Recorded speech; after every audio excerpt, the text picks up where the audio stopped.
Olá, conversando hoje sobre caridade moral à luz da doutrina espírita.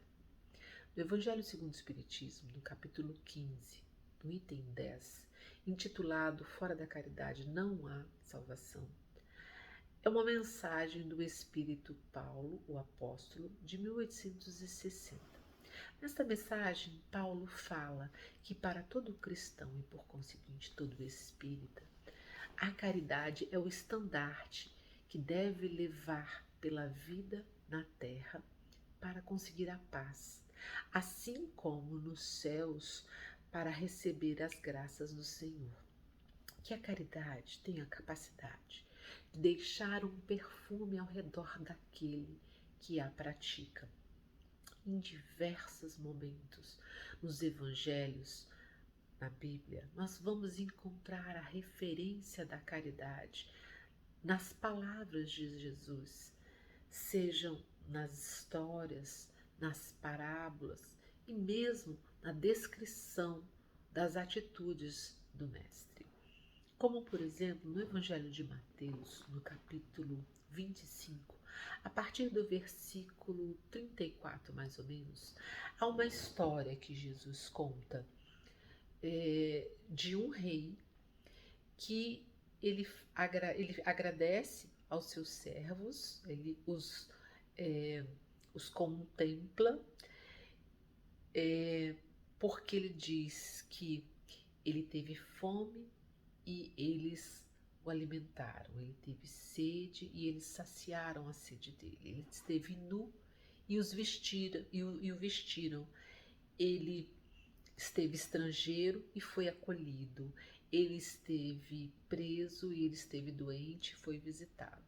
E aí esses servos perguntam, né? Esses servos perguntam quando aconteceu toda essa situação e que eles agiram dessa forma. E, e aquele rei fala que quando eles fizeram qualquer daquelas coisas aos mais pequeninos, eles haviam feito para o próprio rei. Então Jesus, nesse momento, vem falando numa história da caridade na sua integridade. A caridade material, alimento, a água, a roupa, a caridade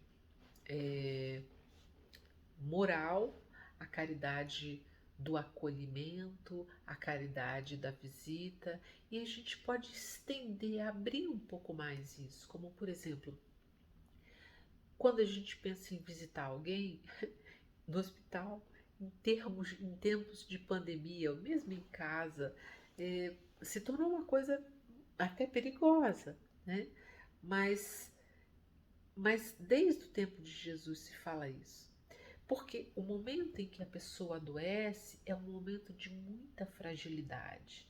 É um momento em que nós estamos muito vulneráveis, porque nós estamos no limiar da vida e da morte. Mesmo que às vezes a doença não seja tão grave, os problemas não sejam tão graves, mas é uma ruptura da saúde. Então é um momento em que nós precisamos nos sentir acolhidos também. Nós precisamos nos sentir encorajados a passar por aquele momento. Então a visita é muito importante. E se hoje não dá para a gente visitar pessoalmente uma pessoa que esteja passando por isso, dá para a gente ligar, dá para a gente mandar uma mensagem, isso para as pessoas conhecidas. E para aquelas pessoas que a gente não conhece, dá para procurarmos saber de que forma isso está acontecendo. Você sabe como está acontecendo? Eu confesso que eu não sei. Eu sei que tem os doutores da saúde que muitas vezes estão mais preparados, mais paramentados para lidar com isso, mas será que está acontecendo? Não sei, mas vai voltar a acontecer. Porque nós não vamos viver por muitos mais anos a pandemia. Nós já estamos aprendendo um pouco mais sobre isso. E visitar nos presídios também se tornou uma coisa difícil. Mas, na verdade, em termos de sociedade, nós criamos um certo hábito de quando a pessoa entra para o sistema prisional, ela é meio esquecida, meio abandonada mesmo pela sociedade. Aí quem vai visitar são as pessoas da família, são os conhecidos, os amigos mais próximos. Mas, na verdade, é um momento de muita importância, porque é um momento em que a pessoa, ela muitas vezes está mais aberta, está mais suscetível àquelas palavras que até o momento ela não esteve, as palavras dos ensinos de Jesus. Então, principalmente no Brasil, em que nosso sistema carcerário, ele muitas vezes serve como uma escola do que não fazer, do que efetivamente um sistema correcional, né? É, é, ainda temos dentro da nossa justiça muito mais a punição, né? A punição da liberdade, mas sem efetivamente uma transformação no processo. Então, às vezes, esse é o momento em que aquela pessoa ela está mais aberta àquilo que até então ela não tinha dado atenção, ou por algum motivo. Então é por isso que é importante a visita. Então, Jesus falava isso há mais de 2000 anos. Às vezes a gente pensa assim, tudo bem, mas talvez nessa encarnação eu não esteja com nenhum estrangeiro. Como é que eu vou abrigar? Como é que eu vou acolher? E aí, como tudo nas escrituras, nós precisamos ver além das palavras, porque não é também um estrangeiro qualquer pessoa diferente de nós? Porque cada um traz a sua experiência, seu modo de ver, a sua forma de encarar a vida. É diferente do que nós trazemos aqui. Então, é o estrangeiro a mim, é uma cultura diferente da minha. Apesar de muitas vezes eu estar no mesmo país, na mesma cidade, no mesmo bairro, a forma com que o outro lida é diferente da minha. E muitas vezes nós recebemos pessoas, nós somos convidados a receber pessoas na nossa vida, em casa mesmo, para conviver conosco. E esse acolhimento precisa acontecer daquela situação. E em outros momentos, como por exemplo no Evangelho de Lucas, no capítulo 10, a partir do versículo 25, onde nós temos a parábola do bom samaritano, que assim é uma aula de caridade. A caridade moral e a caridade material. A caridade material no acolhimento que o samaritano teve, de recolher aquela pessoa, de cuidar, de passar a noite cuidando de ferida, quer dizer, de uma pessoa que ele nunca viu, de despender recursos materiais para cuidar daquele homem com remédios, com comida, com a instalação, e no dia seguinte que ele tinha que conseguir o compromisso dele, seguir viagem para o compromisso dele, deixar os recursos para que aquele homem fosse cuidado.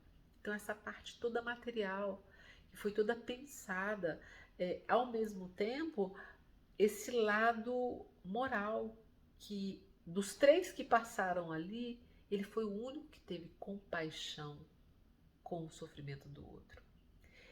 E a caridade passa muito nisso, essa compaixão, compadecer-se com a situação do outro.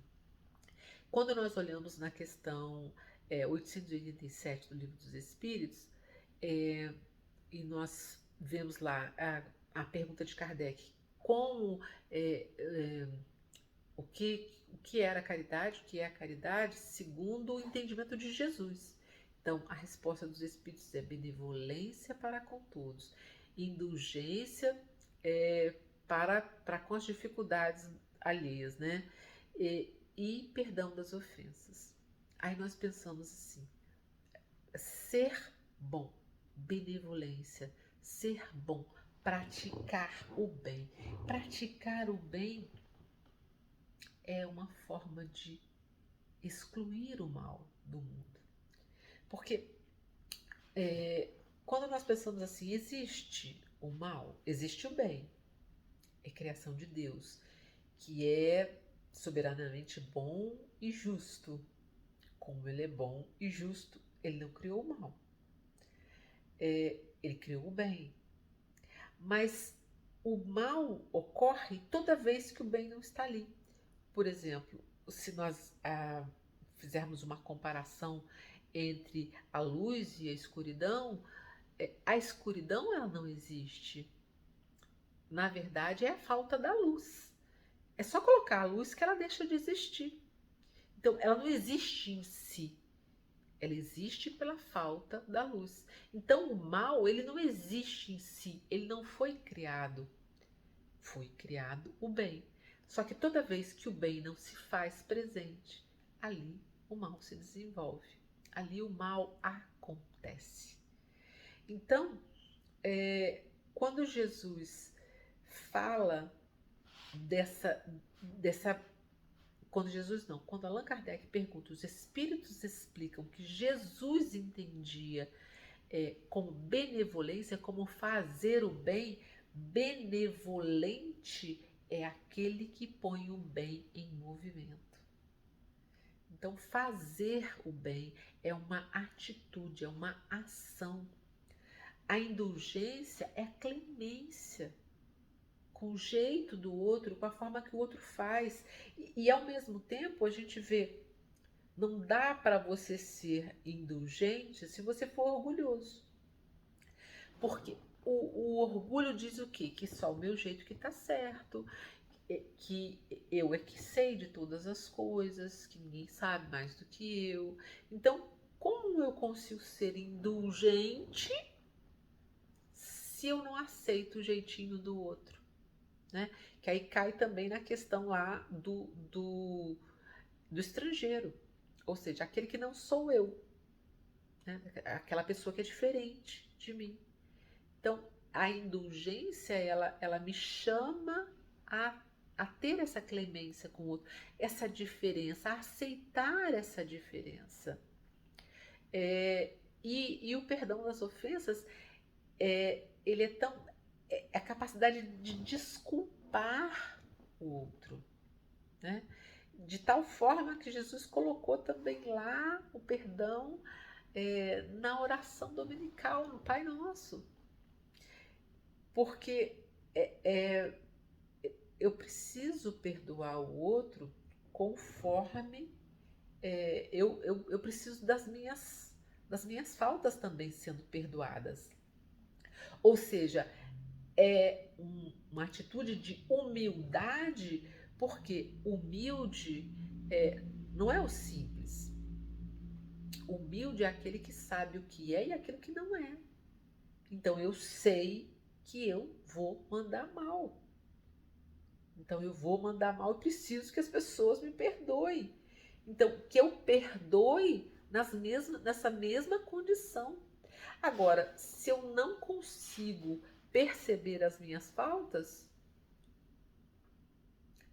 eu não consigo também lidar com o perdão.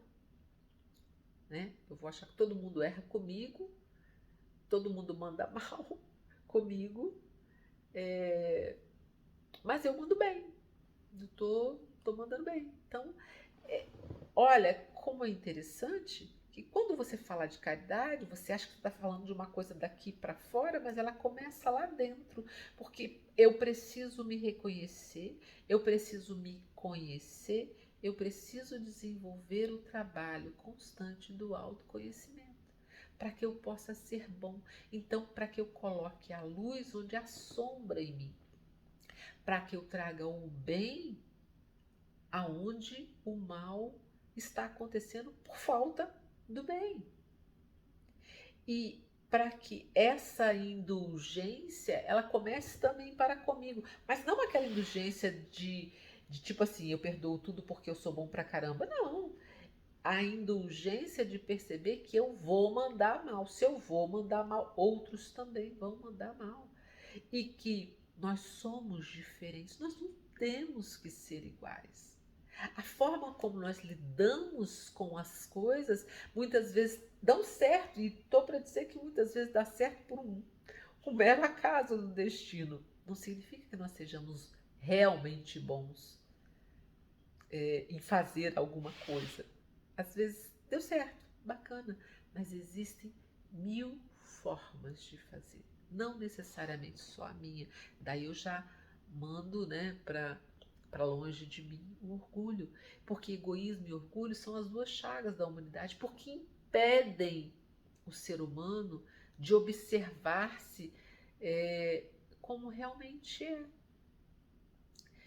Então, quando Jesus nos traz essas vivências através das parábolas, através de seus ensinos, para que nós possamos nos colocar naquele lugar e observar, por exemplo, nos colocar também, no caso da parábola do bom samaritano, não só como o samaritano que praticou, mas como aquela pessoa que estava lá, que tinha sido assaltada, que estava caído, que estava machucado, que estava ferido, que estava lá como um indigente. Eu também preciso me colocar naquela condição, porque se eu não olhar, olha os dois lados que existem aí. Eu faço o bem, eu atendo, eu tenho compaixão com o outro, porque um dia eu também vou estar caído. Um dia eu posso estar naquela mesma situação.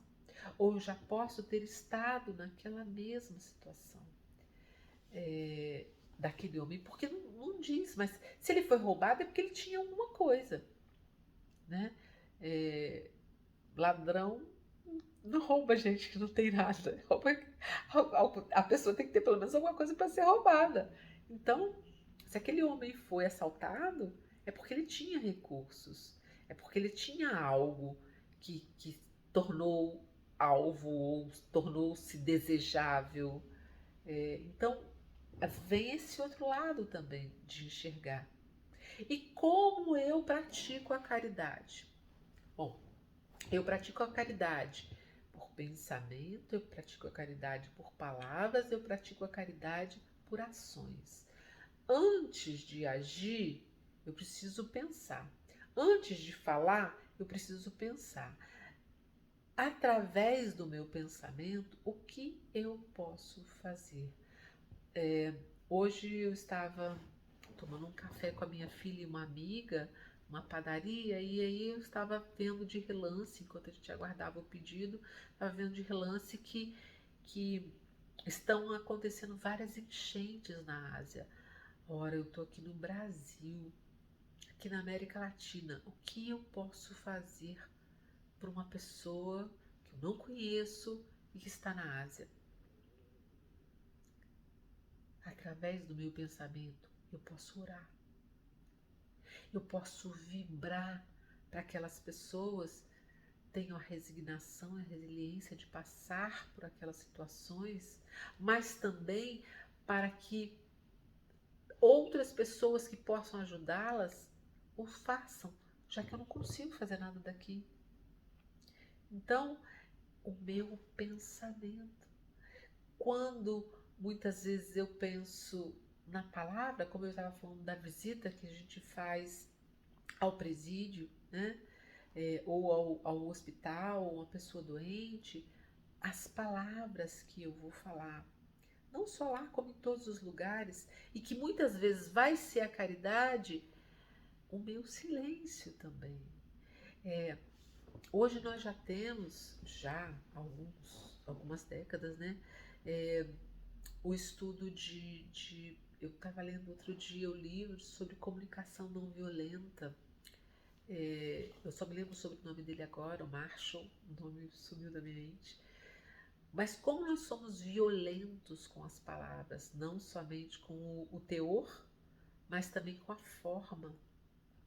E nós precisamos polir isso, nós precisamos melhorar a nossa comunicação, nós precisamos saber falar sem tentar nos impor na cabeça do outro.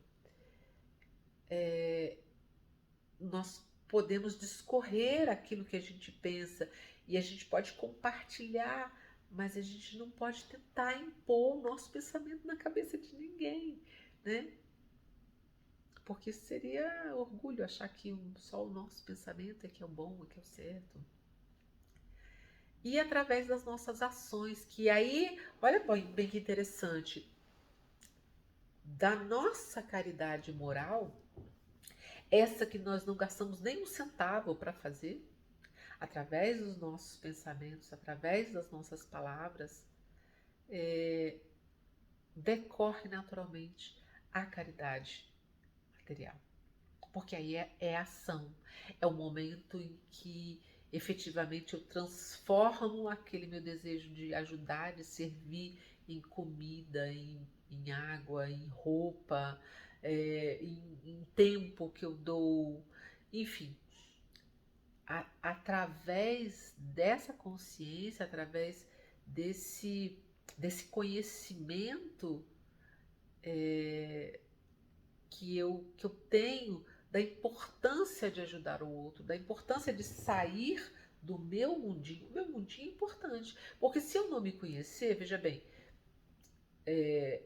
se nós temos a lei máxima, né, de, de, ensinada por Jesus, essa lei universal que eu tenho que amar a Deus sobre todas as coisas e ao próximo como a mim mesmo, eu tenho que me amar. Olha, agora nós estamos falando de fé, porque crença é assim, eu com Deus, eu e Deus, é uma relação nossa, isso é uma crença. Mas fé é uma relação eu com Deus, Deus comigo, eu com meu semelhante com Deus. Nós criamos uma tríade aí. Essa relação, ela me possibilita o exercício da salvação, o exercício do meu desenvolvimento enquanto ser humano, da minha missão de evoluir. Então eu preciso estar em relação com a humanidade, com o próximo, para que a caridade exista, para que exista essa possibilidade de me projetar no outro, de projetar o outro em mim, no sentido não de invadir o espaço do outro, mas de enxergar no outro como eu sou e de dar a oportunidade do outro enxergar-se em mim também. E que essas relações, elas possam ser positivas, elas possam acontecer em proveito de todos nós. Então, a ideia que a gente buscou trazer aqui nesses momentos juntos sobre a caridade moral é que, na verdade, ela tem que ser a base da nossa, da nossa vida, literalmente, como Paulo fala, porque ela exige de nós que nós trabalhemos para nos conhecer e para nos aprimorar. E nos dá as ferramentas para isso, nos dá as condições, nos capacita quando nós temos entendimento, quando nós temos conhecimento de como de como se faz caridade, né? E hoje nós temos uma ideia bem diferente, porque se no passado nós muitas vezes erroneamente nos colocamos como aquele que propicia, como por exemplo fazer uma visita para alguém que está passando nessa encarnação pela provação da pobreza, porque a riqueza é uma provação, a pobreza também é uma provação, e se a gente se coloca como aquele que conduz, que leva o alimento, não só, muitas vezes a própria pessoa comprou e tudo, e chega lá com uma cesta básica, se a gente se coloca na condição de doador, hoje a gente já tem uma noção de que não é bem assim, porque na verdade eu preciso ser grata àquele que está me dando a oportunidade de ser útil, de servir, que abriu as portas da sua vida me possibilitando servir. O entendimento da caridade sem essa noção de a mão que dá e a mão que recebe, mas essa troca que acontece entre nós, a possibilidade que aquele que precisa dá àquele que pode propiciar. Então, é esse sentimento, esse entendimento, é momentâneo. não sou eu que estou te dando isso, eu estou trocando com você.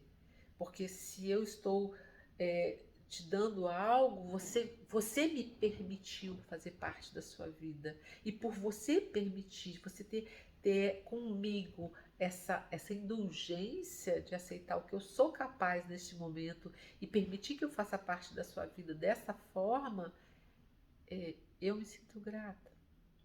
Então hoje eu me sinto grata por fazer a caridade.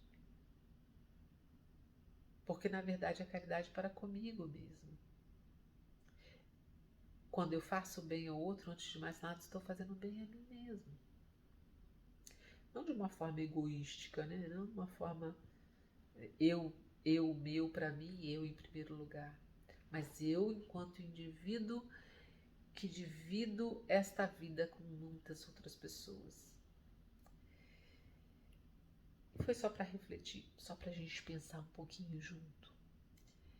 Então eu agradeço muito a oportunidade que vocês me deram de poder compartilhar algumas ideias que não são minhas, que vieram todas dessa doutrina maravilhosa que nos acolhe, que nos motiva a aprender um pouco mais. E até a próxima.